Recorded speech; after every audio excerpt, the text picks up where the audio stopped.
I became so many different things.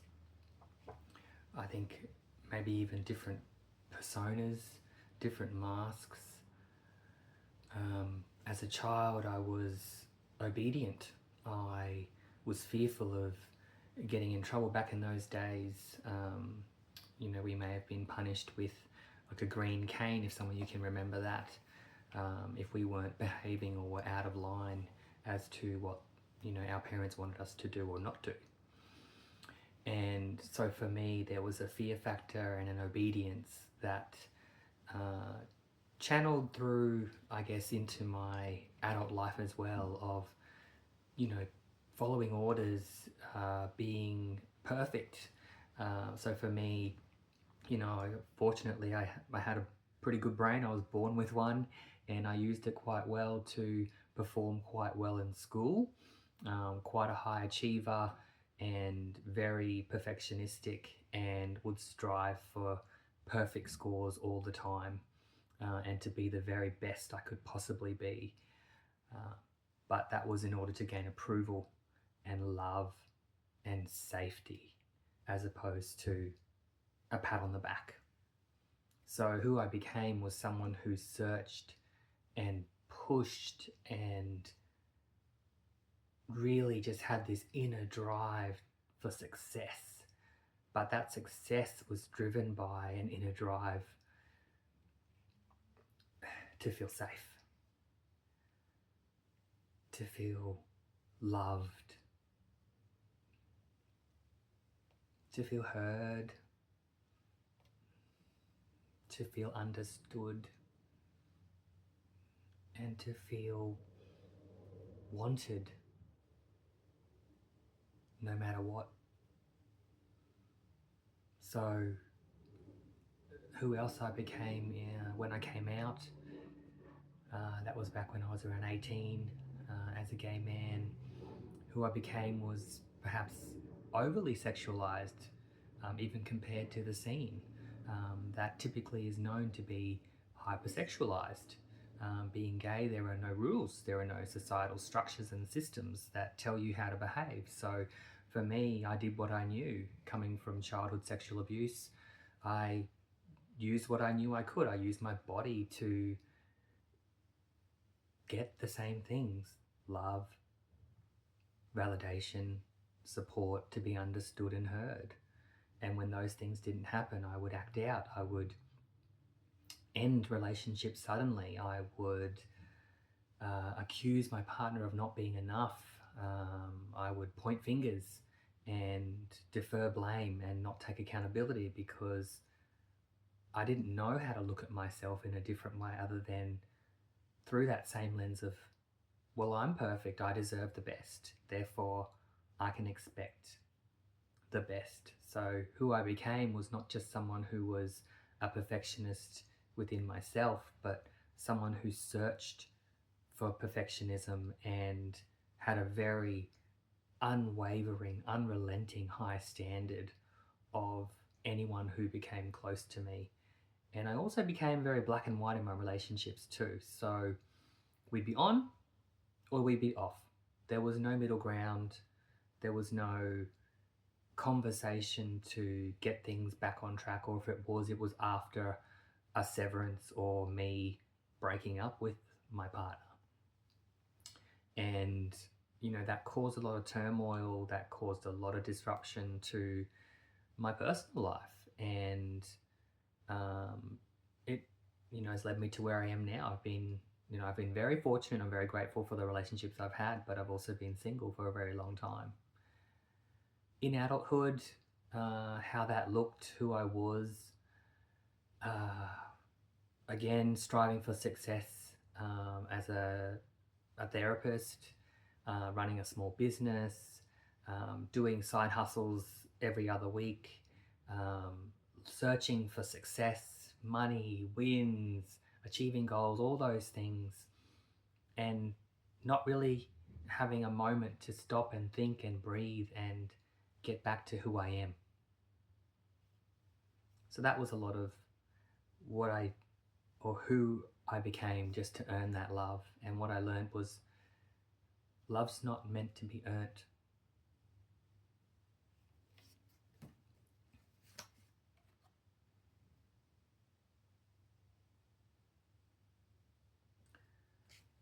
There were so many times I betrayed myself, my true self, thinking I was being my true self.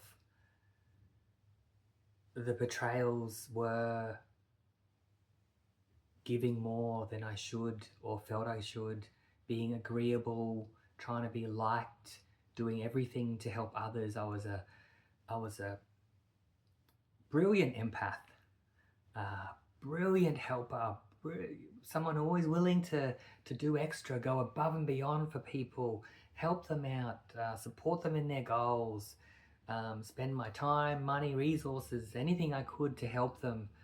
I would do that and wanted to do that. It filled my cup as well. It was a self-fulfilling prophecy where I gave and I got the validation I received, because then I was able to get that love, get that validation, get that safety again, that I'm okay, I'm enough, I'm worthy, I'm worthwhile.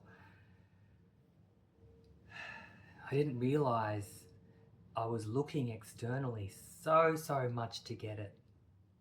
And that self-abandonment, it cost me a life worth living.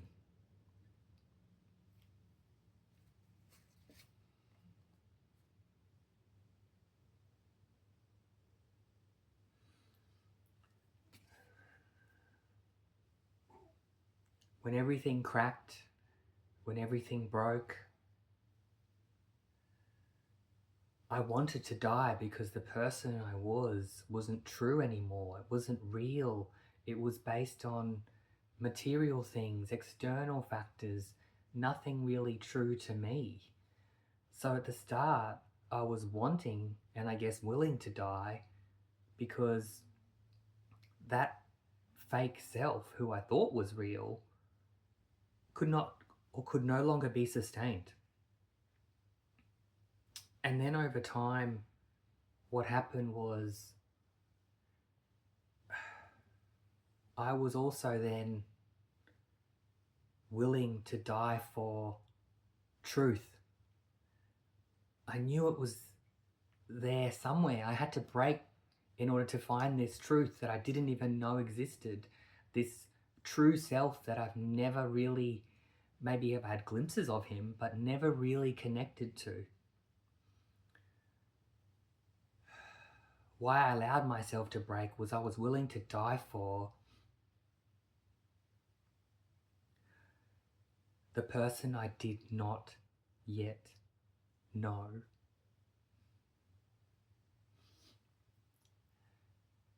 And as hard as that was, it was excruciating because I had no idea who that person was, but yet I'm willing to die to be this person that I feel I am but have never really met and understood before.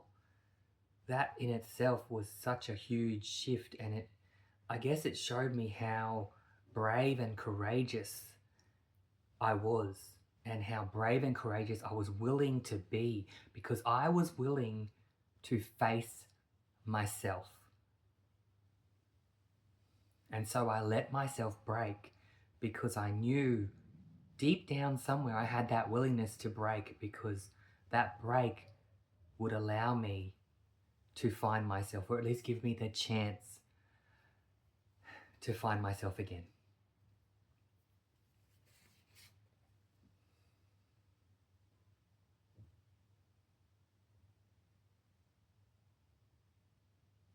Staying the same almost killed me on a number of occasions. There were multiple times over the years where I wanted to take my own life.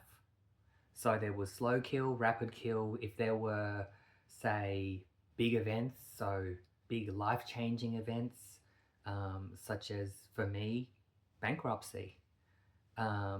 Those situations, those, I guess you can call catastrophic changes to one's life, really put my life at risk, because if I was not succeeding, worse, if I was failing financially in business, then who am I? What value do I have?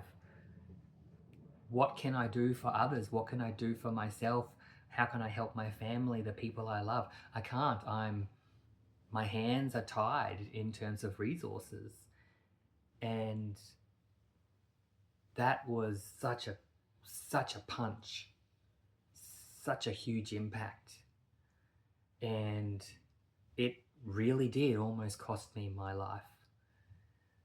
The slow kills were different events. So in childhood, growing up, I became quite rebellious towards young adulthood, and there was a time I recall in my 20s, I was a hair model. Shout out to Kelly, who was my hairdresser at the time, and she did an amazing haircut. It was kind of like a little undercut type thing, not too dissimilar to how my hair is right now, but I guess more outrageous or out there. And I was told I would not be allowed to go to Christmas if I didn't cut my hair. And my sibling was ready to cut my hair so I could be fixed before Christmas. And that was a slow burn. That was a moral injury, because I didn't feel I was being inappropriate. I didn't agree. So fortunately at that time, that was one of the first times I took a stand for myself, and I said no, I refuse. And I spent Christmas alone. And to this day, I'm proud of that, because I finally started to take a stand for myself. But that was an example where if I had not, the slow burn of the death of myself would have kept going. And there have been other times where those similar events have happened, where I've yielded, I've agreed, for example, delayed being a foster carer because I was told my family needed time to prepare themselves when I didn't ask them for any help. I only asked for support. I had the help sorted. I had a beautiful ecosystem built up so I could do it on my own. So those small moments, there were bigger moments. And I think the other key one to mention would be my relationships. I've been in many situationships, as I'm sure a lot of you have too. And the last one really broke me because it dragged on for a number of years, on, off, you know the deal. And that also was a slow burn sensation of not wanting to live, because if I've been able to attract someone and really want them, I really want this relationship to grow into something and work, and they're giving me something, but they're really breadcrumbs, and I'm still searching for it, I'm still presenting for it, I'm still giving for it. What does that say about me and my character? You know, how much self-abandonment was I willing to put myself through? How much, I guess, death of my own identity was I willing to give up to have that relationship? And looking back, there were so many times where I self-abandoned, but I put on a mask and told myself, no, I'm being patient, when really I was being someone who was abandoning themselves.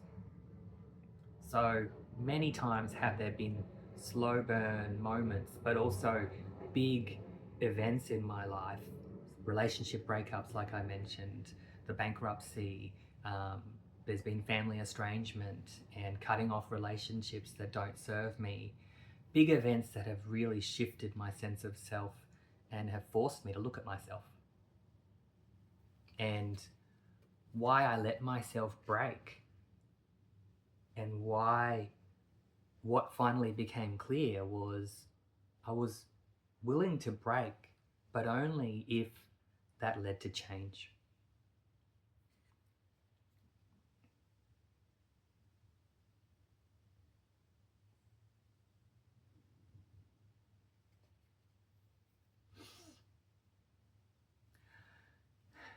That's where I talked to the little boy inside.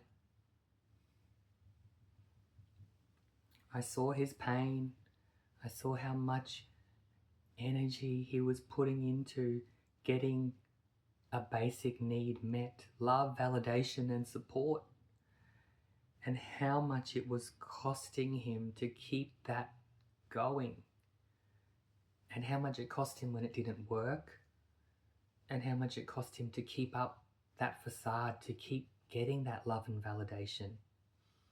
And when I looked at that boy, I saw an innocent child just wanting his basic needs to be met. And so why I chose myself was I chose him. I chose to reparent him. I chose to give him an anchor. I chose to give him unconditional love, unconditional support, unconditional validation, no matter what.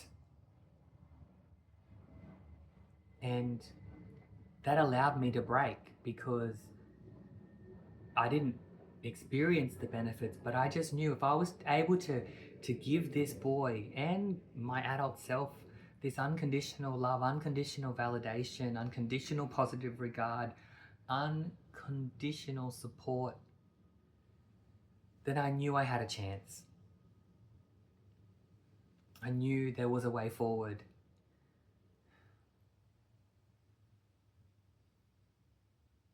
And so I clung on to that. So I chose, for the first time, I really chose myself, because I chose all of me, that young, innocent child, that enthusiastic adolescent, that go-getter adult, and now a humble, regulated adult. And all those parts of me, all those people, I guess, in those times deserved that love, no matter what.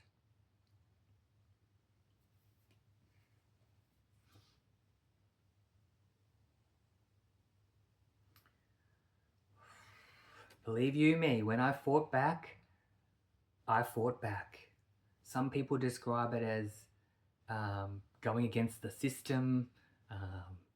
Conspiracy theorists might say it's the government, or, the way we were told to live and the way we're guided to how we live. And for me, how I fought back was I stopped surrendering to a system and an ecosystem, an environment, a family that was not right for me. I refused to accept that being treated a certain way was okay. I raised my standard based on who I felt I was and what I felt I deserved and who I felt I wanted to be moving forward. Someone who receives unconditional love, unconditional support, unconditional acceptance, because I'm willing to give that back to other people, back to the people I so gratefully serve with pride and dignity. And if I can give that to myself, then I can look myself in the mirror and say I'm worth it. And so the fight back, sure, there were emotional bombs that I threw.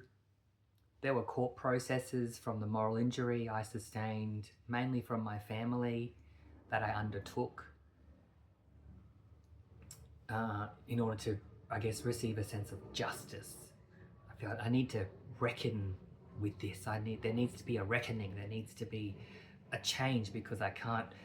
It's so unfair.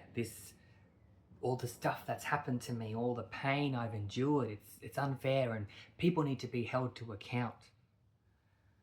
But what I realized in all that was, yes, I've done things that are regrettable, and to the people who have suffered as a result, I am genuinely sorry. But I'm not sorry I took a stand for myself. I'm not sorry I chose myself. Because I would choose myself over and over and over again because I have found myself. I have healed and worked to heal that young boy. He is now loved, cared for unconditionally. And now I can look myself in the mirror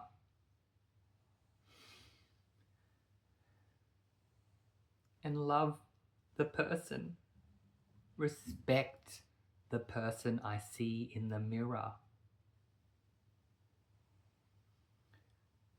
and feel that I don't need to hold anything. I don't need to be anything other than myself.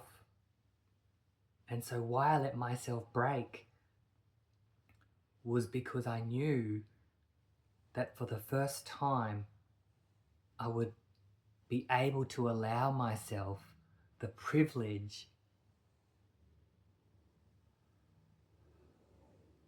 of breathing, of having a calm, regulated nervous system,